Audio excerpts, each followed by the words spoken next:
Alhamdulillah kita bisa bertemu kembali. Semoga kita semua selalu dalam keadaan baik, selalu dalam keadaan sehat ya. Oke, baik. Pada pertemuan ini kita masuk kepada pertemuan yang ketiga, di mana pada pertemuan ini Bapak akan melanjutkan materi sebelumnya. Materi sebelumnya Bapak sudah pernah menjelaskan tentang etika bisnis secara umum. Nah, sekarang Bapak mulai masuk kepada lingkup perusahaannya ya. Jadi Bapak akan mulai membahas tentang etika bisnis dalam lingkup sebuah perusahaan. Nah, ketika berbicara tentang etika bisnis dalam lingkup perusahaan, maka ada satu hal penting yang menjadi perhatiannya, yaitu adalah tentang budaya organisasinya. Nah, yang dimaksud dengan budaya itu sendiri adalah sistem nilai ya, yang mencakup tentang bagaimana bertutur kata, berbicara, bagaimana berbuat ya, melakukan tindakan sesuatu yang diwariskan dari masyarakat yang sebelumnya gitu. Kalau ini memang lingkup perusahaan, maka sistem nilai yang berlaku di satu perusahaan yang diwariskan oleh orang-orang yang ada di perusahaan tersebut yang terdahulu. Jadi kemudian diwariskan sampai sekarang dan tetap dilaksanakan. Nah, itulah kemudian menjadi budaya organisasi yang mencirikan tentang satu organisasi itu seperti apa sih gitu. Nah, idealnya tentu budaya organisasi tersebut harus sejalan sesuai dengan etika bisnis Islam yang ada ya. Nah, budaya organisasi itu sendiri dapat tercermin melalui banyak hal ya. Kita bisa melihat budaya organisasi yang pertama melalui visi misinya. Jadi dengan mengetahui visi misi suatu perusahaan itu bisa terlihat budaya mereka itu seperti apa. Misalkan ada perusahaan yang visi misinya adalah perusahaan kami memiliki visi misi ingin menciptakan lapangan pekerjaan yang seluas-luasnya bagi masyarakat yang ada di Pulau Lombok atau lebih umumnya Nusa Tenggara Barat, misalkan seperti itu. Nah, itu sudah bisa terbayang, sudah bisa tergambarkan bahwa perusahaan tersebut memang tidak hanya berorientasi pada bisnis, pada mencari keuntungan, tetapi juga bagaimana bisa memiliki dampak sosial, yaitu salah satunya menekan jumlah pengangguran tadi ya, dengan menyediakan lapangan pekerjaan yang ada.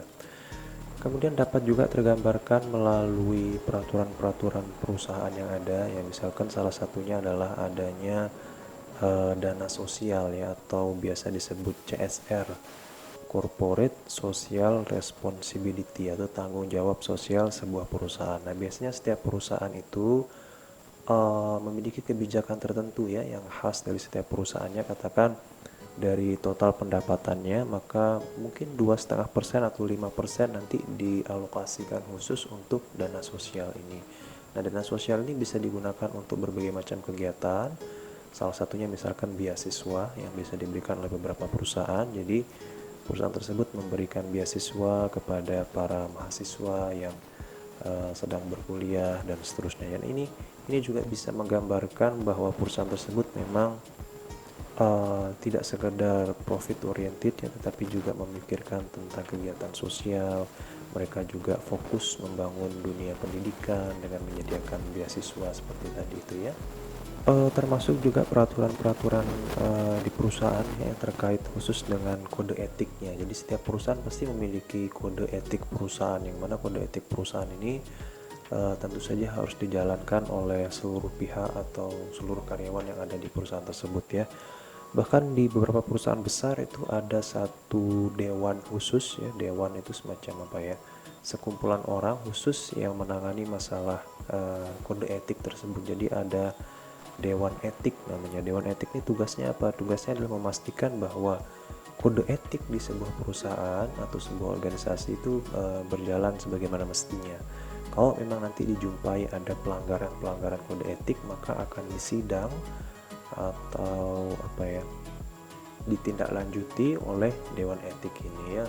Entah nanti mungkin ada pengambilan hukuman tertentu seperti skorsing ya, termasuk seperti kode etik. Ada berita tentang di salah satu kampus itu pengajarnya ada yang melakukan tindakan yang tidak semestinya, yang kemudian melanggar etika daripada profesi dosen tersebut, yang kemudian ditindaklanjuti dan akhirnya diskorsing tidak boleh mengajar selama beberapa tahun. Nah, kira-kira seperti itulah. Jadi ada bagian khusus, ada dewan khusus yang menangani masalah kode etik tersebut. Kemudian kode etik ini juga biasanya dia dalam beberapa periode, ya bisa 2 tahun sekali, itu akan dilakukan assessment ya. Assessment itu semacam penilaian bahwa perusahaan tersebut memang sudah benar menjalankan kode etiknya. Ya, biasa juga disebut sebagai good corporate governance ya, atau bagaimana tata kelola manajemen yang baik itu benar-benar dilakukan oleh sebuah perusahaan. Salah satunya adalah tentang kode etik tadi itu ya.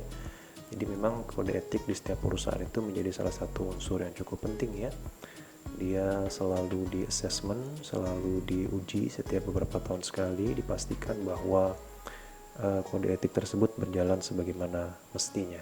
Kemudian bisa kita lihat juga dari acara-acara yang sifatnya rutin yang dilakukan oleh perusahaan tersebut ya, atau semacam ritual kegiatan lah. Ritual ini bukan berarti ritual pergi ke kuburan minta nomor togel gitu, enggak ya. Ritual ini maksudnya adalah sesuatu yang rutin dilaksanakan. Misalkan kayak beberapa perusahaan tuh setiap hari Jumat mereka mencanangkan Jumat bersih, di mana beberapa karyawannya nanti akan bersih-bersih bareng gitu ya, bersih-bersih lingkungan sekitar perusahaannya. Atau ada yang Sabtu pagi itu senam, olahraga. Nah, ya ini bisa mencerminkan bagaimana budaya yang ada di satu organisasi atau satu perusahaan ya. Termasuk mungkin ada yang mengadakan kultum ya, kuliah 7 menit, kemudian ceramah-ceramah motivasi ya, dilakukan setiap 1 pekan sekali misalkan ya. Kemudian dari tampilan ya, tampilan perusahaan ini juga bisa mencerminkan budayanya, baik tampilan desain ruangannya seperti apa.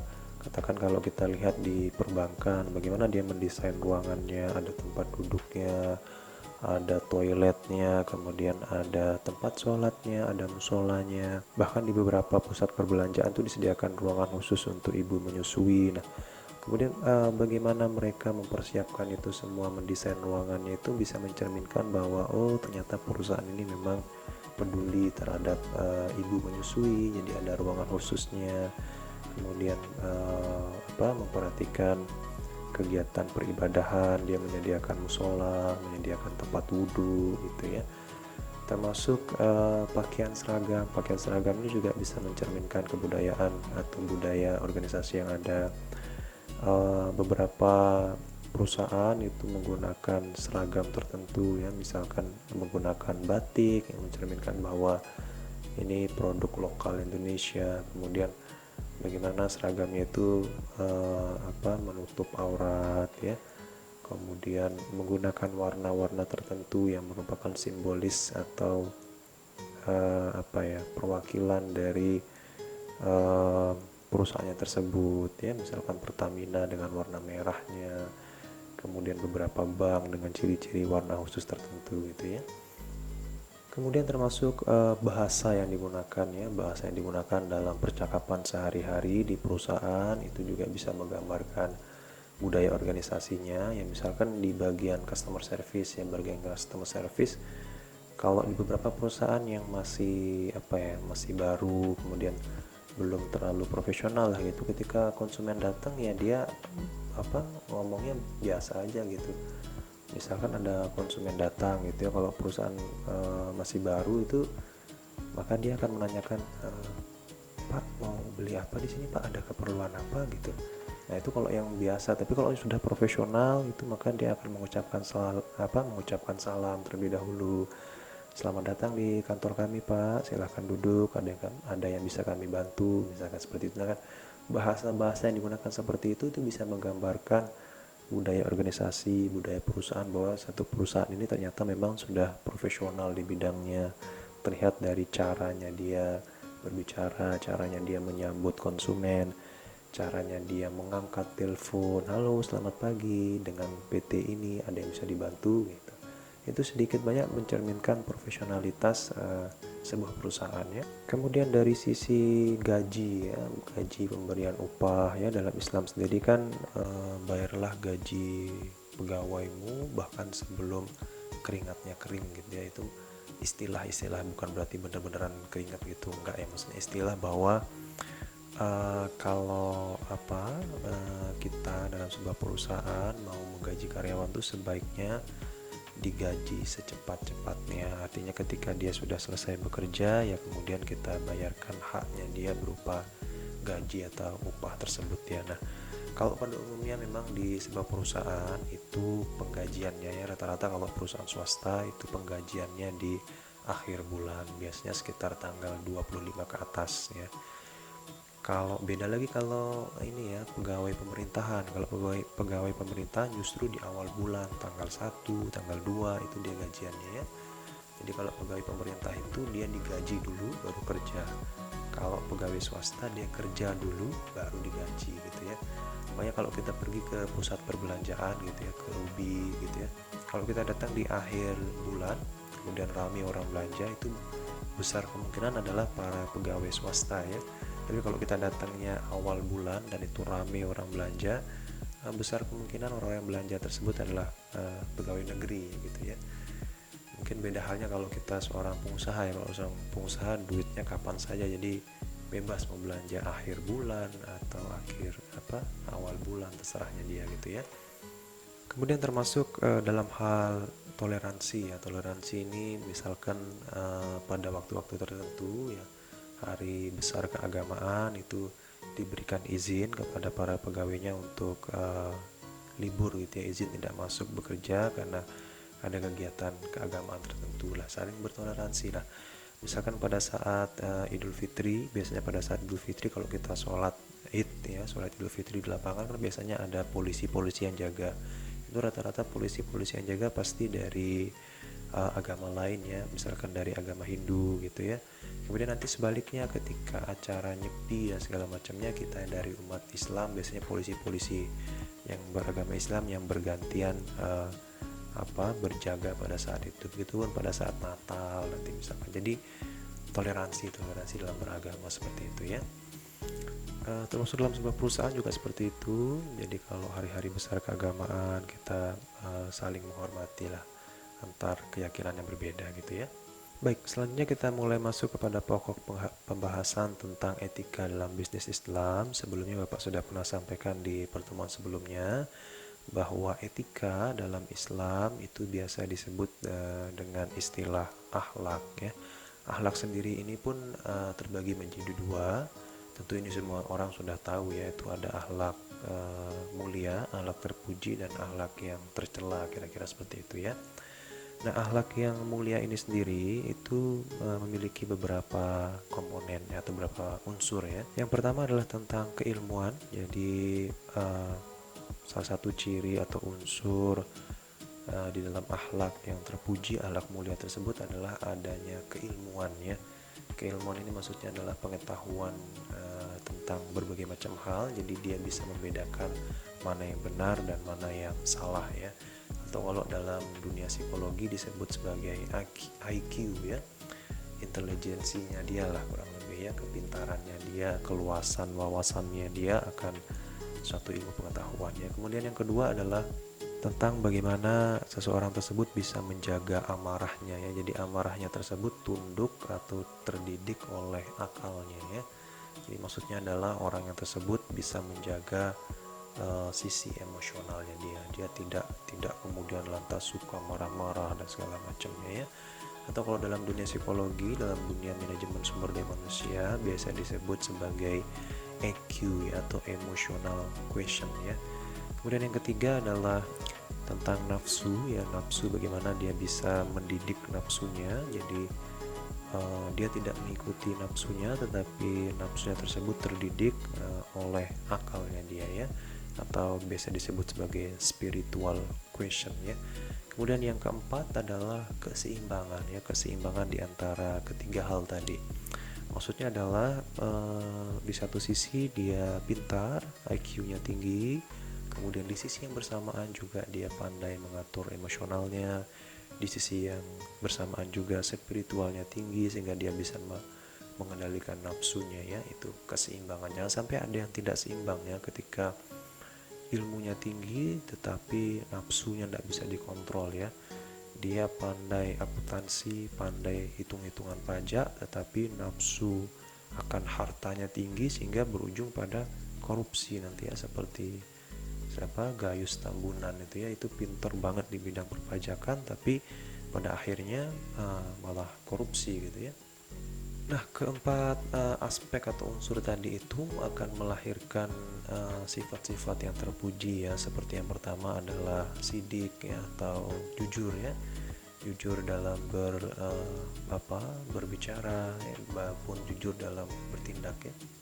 Kalau dalam level sebuah perusahaan, jujur ini bisa dikaitkan dengan bagaimana sebuah perusahaan tersebut memproduksi barang-barangnya ya. Jadi barang-barang yang diproduksi memang sesuai dengan kualitas yang ada ya. Kalau memang itu kualitas original yang dikatakan lah ya, dikatakan bahwa memang benar itu kualitasnya original gitu. Jangan barang KW tapi dibilang ori gitu ya, itu kan tidak jujur ya. Kemudian dalam hal kuantitas, kalau emang dijual 1 kilo ya maka memang beratnya benar-benar 1 kilo ya, jangan sampai kurang daripada itu gitu.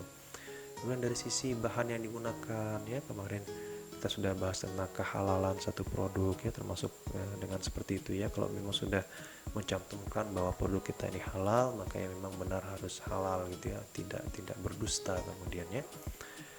Kemudian melahirkan sifat amanah, atau amanah ini bukan nama toko ya, tapi amanah dalam artian bisa dipercaya ya, atau bahasa manajemennya itu kredibel ya. Jadi memang kredibilitasnya akan kita bahas lebih lengkap nanti di pembahasan berikutnya ya, di bab berikutnya tentu khusus tentang kredibilitas ya.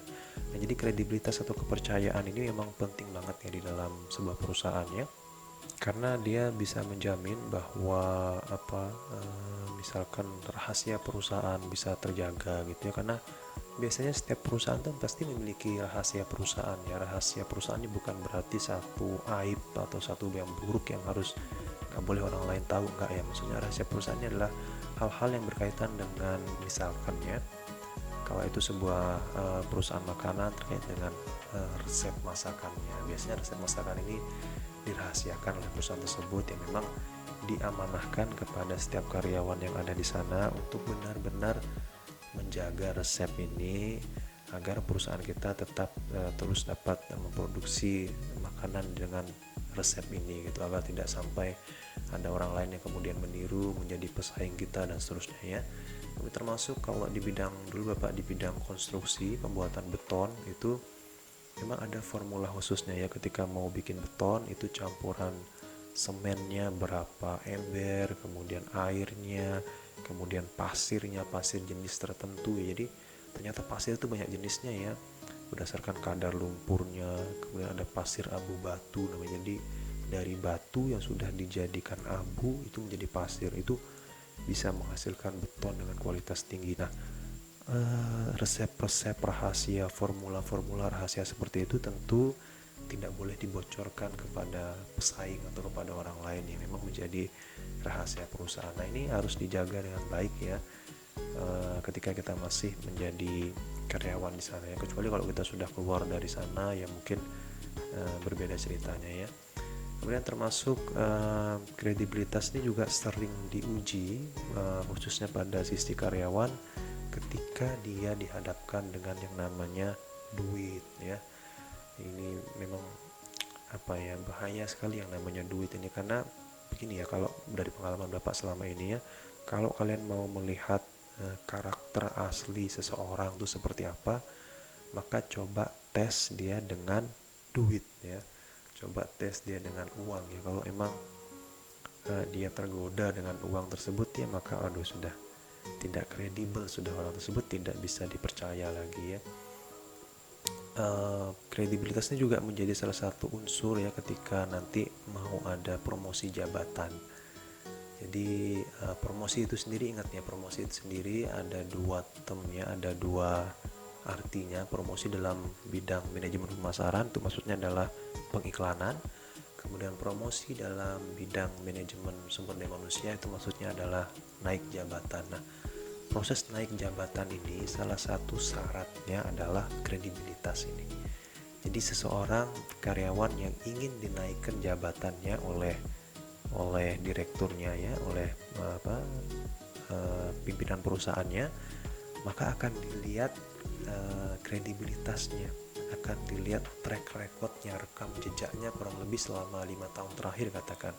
Apakah selama 5 tahun terakhir ini dia pernah melakukan korupsi, dia pernah berlaku dusta, dia pernah dipercaya memegang uang ternyata tidak amanah, uangnya malah tidak karuan entah kemana. Nah itu menjadi bahan pertimbangan ya. Kalau memang orang tersebut track recordnya, rekam jejaknya, aduh banyak kasusnya, banyak masalah segala macam, maka besar kemungkinan dia akan sulit untuk bisa naik jabatannya.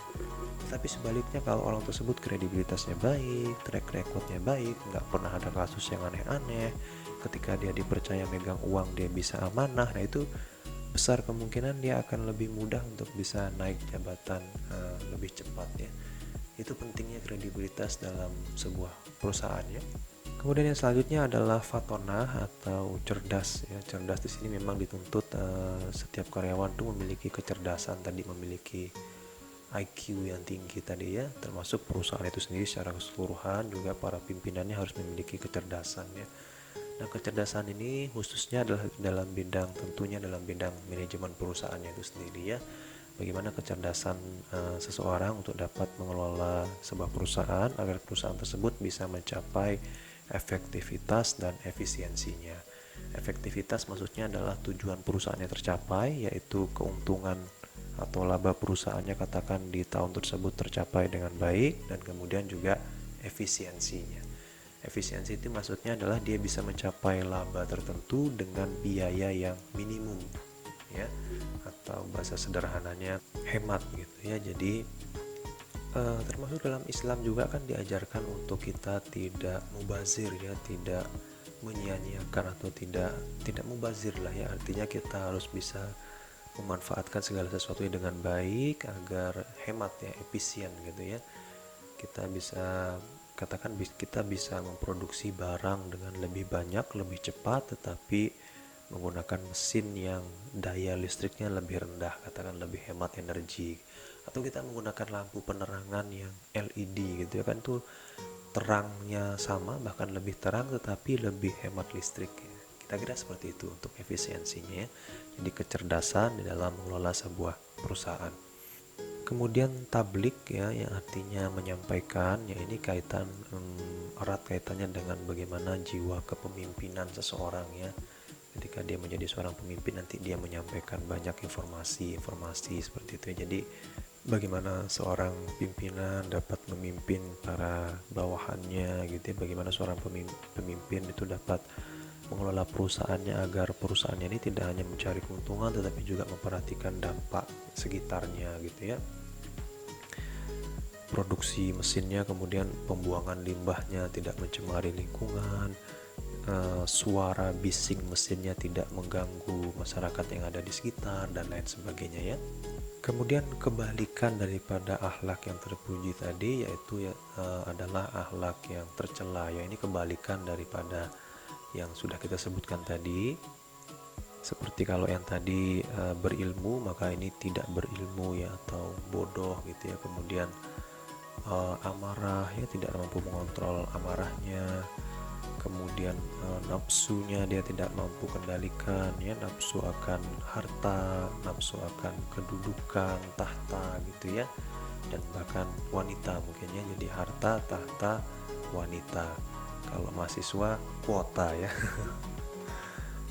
Kemudian dia tidak mampu menyeimbangkan antara kesemuanya ya, atau bahasa agamanya disebut dengan aniaya gitu ya. Nah, konsep keempat unsur tadi itu nanti bisa melahirkan sifat-sifat yang tercela ya, sifat-sifat yang kebalikan dari tadi itu, seperti ada sifat dusta, kemudian ada sifat hianat ya, ada sifat ingkar janji ya, ciri-ciri orang munafik lah ya. Kalau berkata dia bohong, berjanji dia dusta, kemudian diberikan amanah malah dia berkhianat ya. Nauzubillah min dzalik ya, semoga kita tidak seperti itu ya. Nah, kalau kita coba kaji dari sudut pandang psikologi ya, dari sudut pandang manajemen sumber daya manusia, bahwasanya perilaku-perilaku tercela itu di dalam manajemen sumber daya manusia itu dianggap sebagai apa ya, psychological disorder ya, jadi merupakan kelainan ya. Kenapa dianggap kelainan ya? Karena manajemen sumber daya manusia itu mempelajari manusia sejak zaman dahulu ya, bagaimana mengelola seorang manusia gitu ya, bahwa pada dasarnya manusia itu secara nalurinya akan berbuat baik, itu secara nalurinya ya, yang kemudian kalau seseorang tersebut tidak berbuat baik ya gitu, atau berbuat yang tercela gitu ya, maka itu dianggap menyimpang dari nalurinya, menyimpang dari kodrat alaminya sebagai manusia. Nah, penyimpangan ini banyak jenisnya ya kalau di manajemen SDM tadi itu ya, seperti misalkan ada paranoid ya, istilahnya paranoid ini orang yang selalu curigaan ya, sama orang itu curigaan aja, bawaannya tuh suuzon gitu aja ya, berprasangka buruk saja bawaannya ya. Kemudian borderline ini cenderung sering uh, melampaui batas amarahnya gitu ya, emosional ya, dia tidak bisa mengontrol emosinya ya. Kemudian antisosial ini orang-orang yang tidak memperdulikan apa kata orang-orang sekitar gitu ya, cenderung dia melanggar aturan dan gak peduli orang mau ngomong apa gitu ya. Nah, ini beberapa contoh yang menunjukkan bahwa perilaku tercela tersebut dalam sudut pandang manajemen sumber daya manusia dianggap sebagai disorder ya, atau penyimpangan, kurang lebih seperti itu ya. Nah, beberapa perbuatan-perbuatan tercela ini ternyata secara ilmiah, secara saintifik itu bisa dideteksi ya melalui yang namanya tes kejiwaan ya, atau tes kesehatan rohani ya.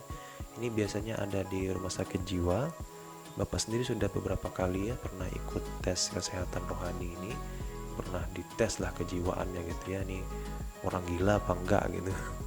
Jadi biasanya kalau setiap ini ya ada seleksi pegawai, termasuk ketika Bapak pertama kali dulu melamar jadi dosen, itu salah satu persyaratannya adalah harus melengkapi yang namanya surat keterangan sehat jasmani, itu dari rumah sakit umum ya, rumah sakit pada umumnya lah ya.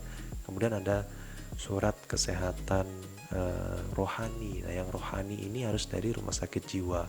Nanti di sana kita dikasih sejumlah soal yang harus kita isi ya. Jadi soal-soal tuh pilihan-pilihan ya. Anda orangnya katakan pemarah, setuju tidak setuju gitu. Itu kuesioner seperti itu tuh ada kurang lebih 500 soal mungkin yang harus kita jawab ya.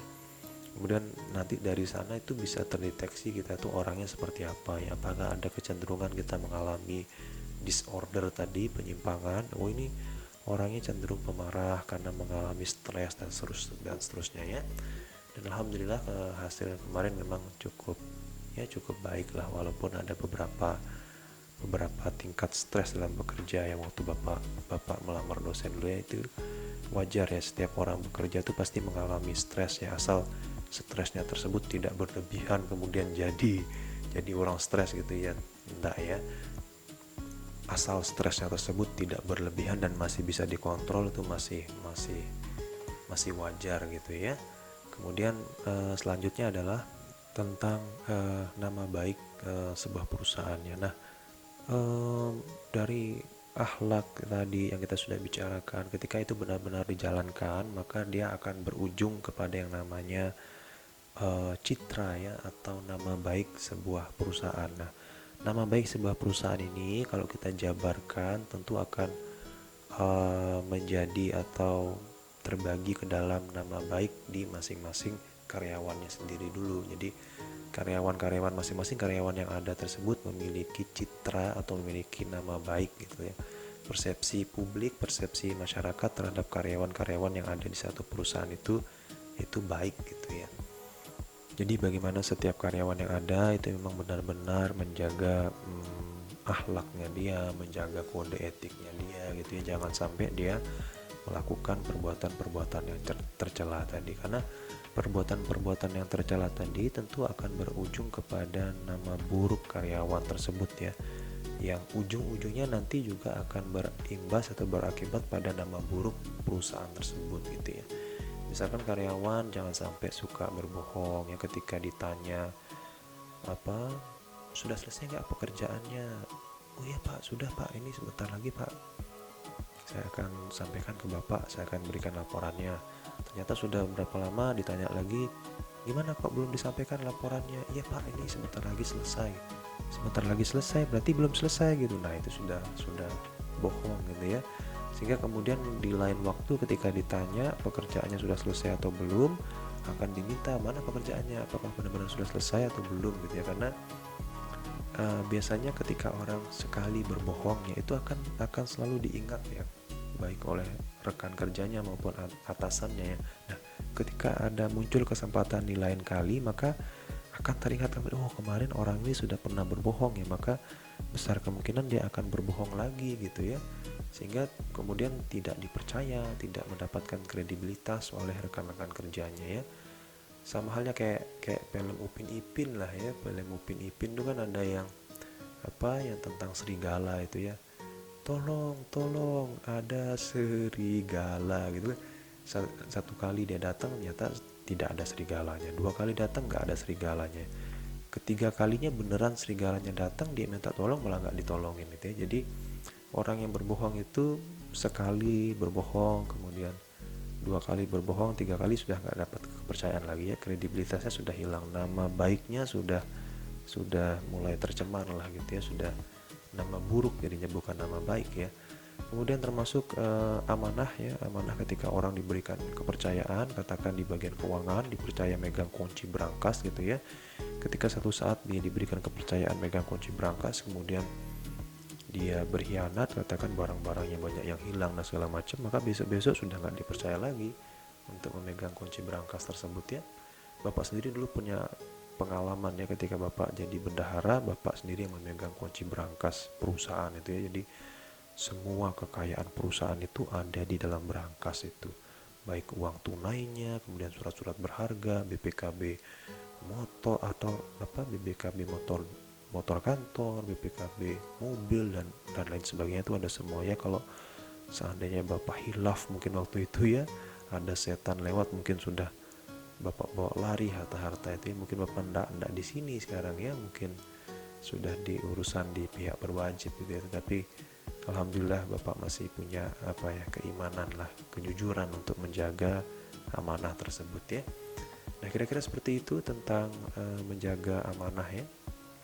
Nah kemudian dari karyawan yang baik tersebut ya, karyawan yang jujur. Nah ini kan ketika seluruh karyawan yang ada di setiap perusahaan tersebut berlaku jujur, maka ini akan membentuk citra perusahaan secara keseluruhan. Orang-orang akan menganggap bahwa perusahaan ini memang jujur. Jadi kalau dia mau berbisnis dengan menjalin kerjasama dengan perusahaan ini, itu perusahaan yang terpercaya lah, kurang lebih seperti itu ya.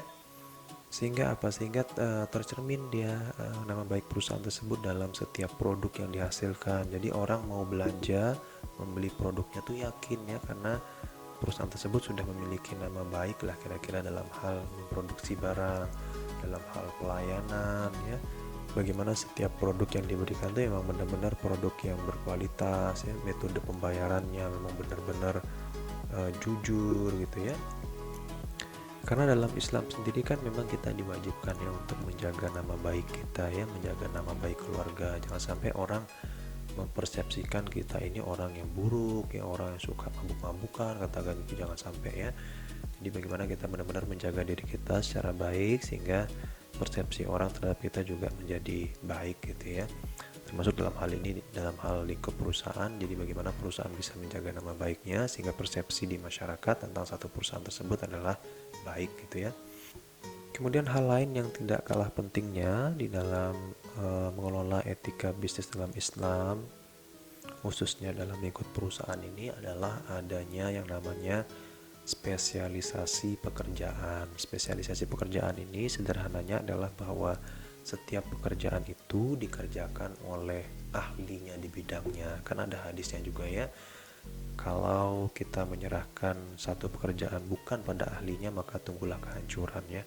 Nah dari prinsip ini kemudian muncul konsep spesialisasi pekerjaan, bahwa setiap pekerjaan itu memang sebaiknya diserahkan kepada ahlinya.